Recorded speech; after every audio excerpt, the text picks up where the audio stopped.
Hello everyone, good morning. Welcome back to the next part of this video.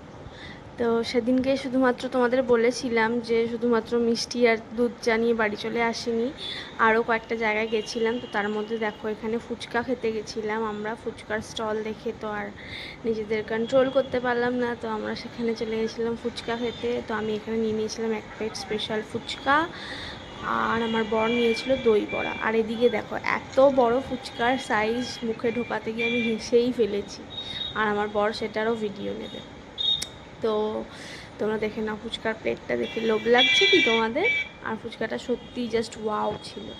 আর এদিকে দেখো আমি শুধুমাত্র ফুচকা নিইনি, এক প্লেট পাপড়ি চাটও নিয়েছিলাম। মানে এখানে ফুচকাটা এতটাই সুন্দর বানায় না যে, আর পাপড়ি চাটটাও খুব ভালো বানায়। তো এখানে আর আমার বর খেয়েছিল দই বড়া। তো ফুচকা আর পাপড়ি চাট খেয়ে সুন্দর করে আমরা চলে এলাম ওখান থেকে। আর এখানে দেখো তোমরা আমার মুখের রিয়াকশান দেখেই বুঝতে পারবে যে ওটা কতটা টেস্টি ছিল। তো চলো এখান থেকে যাওয়া যাক। তারপরে দেখো মেন যে কাজ, হ্যাঁ এটাই মেন কাজ, শাড়ি কিনতে আসা। বিকজ আমাদের একটা বিয়েবাড়ি আছে, তো সেই বিয়েবাড়ির জন্য গিফট পারপাসের জন্য শাড়ি কিনতে হবে। আরও একটা কারণে শাড়ি কিনবো, তো সেইটাই হলো মেন কাজ আমাদের এখানে আসার, মানে বাজারে আসার। তো ওটাই করছি এখন। দেখো শাড়ি সিলেকশন করছি, অনেক রকম শাড়ি দেখালে যা হয় আর কি, গুলিয়ে ফেলি।